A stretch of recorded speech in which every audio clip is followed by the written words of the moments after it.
Just in case you're new in Canada and you're trying to figure out how to set up your oven, there's usually a stove in the kitchen that has the oven compartment, and the setting is very simple. So you can see the oven part. Then you have the stove. These knobs here are for the stove, so we don't have any business with that. So you're going to be doing your setup here. You have the convection bake. So you just click this. When you click that, you're going to see the temperature.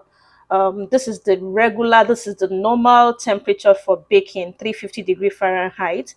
And for me, I always like to use 335. I bake slightly lower than that. It works for me, and you can try it too. I bake at 335, so that means I have to adjust this because I don't want to use 350. So I'll set what I want, which is 335. Then after doing that, you're going to come to cooking time. Here you're able to put in the number of hours you want the oven to run for. So let's say I want it to run for 60 minutes. That's 1 hour. I put in that, then I say set. So that way it's going to start getting warm. The oven begins to increase in temperature from 150. You see it gradually going to 150 up to the temperature we have set, and that's going to take a while. So usually it's advisable that before you start mixing some of your recipe, or when you're halfway gone, or when you're almost ready, you can begin to warm up your oven, so that by the time you're done mixing your recipe, the oven is ready to receive your cake.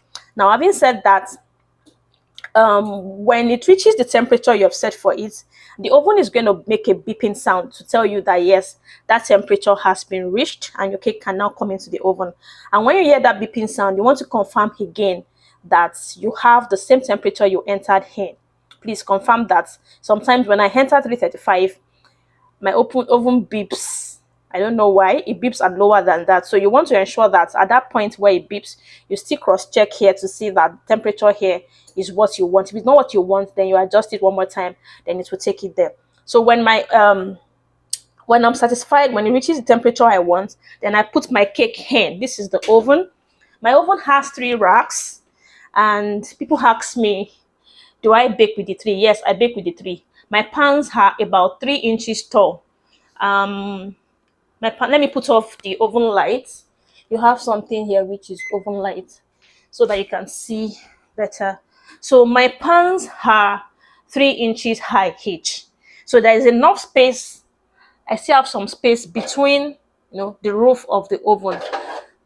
I still have some space here. So my pans are about 3 inches tall.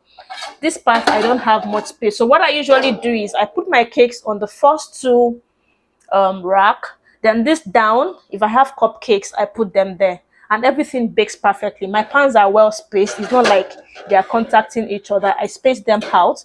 This is a mix of 6 and 7 inches. I have on this first line, I have two 6 inches pan and one 7 inches pan. The same thing at the back. I feel it can take up to 6 7 inches span, that's 6 times 7 inches span, and still be properly spaced. So for me, I don't have enough pan to use the O3 rack, and I also think it may be too much to fill up the 3 racks. So what I usually do is I just put cupcakes on the third, on the bottommost rack. I put my cupcakes there. So I only bake my cakes with the first 2 racks, so I have to bake my cake in batches. Another thing I like about this oven are the features like the proof. Sometimes when I want to bake bread, I can put my loaf, my bread mix inside and select the proof option. So there's this warm breeze that just blows like a fan, and it helps my bread to proof.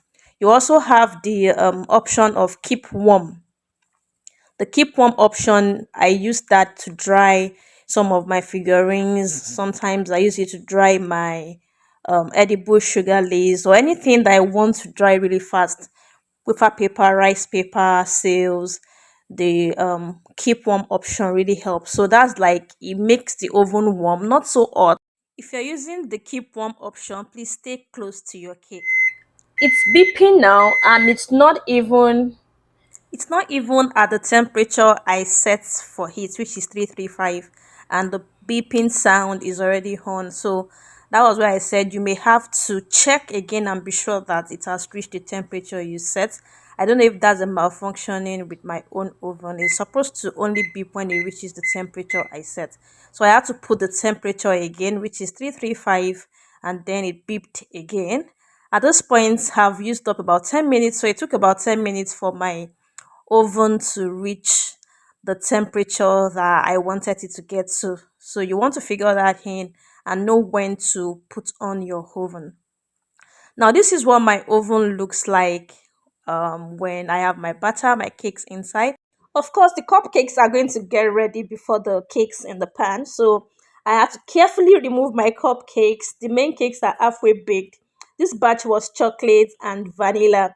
So I removed the cupcake, allowed the main cakes to bake, after which I had to empty the cakes from the pan, clean my pan, and filled the second batch. The second batch was red velvet and coconut. So I have like four different flavor options in different sizes, and it makes it easy for me to take on emergency orders.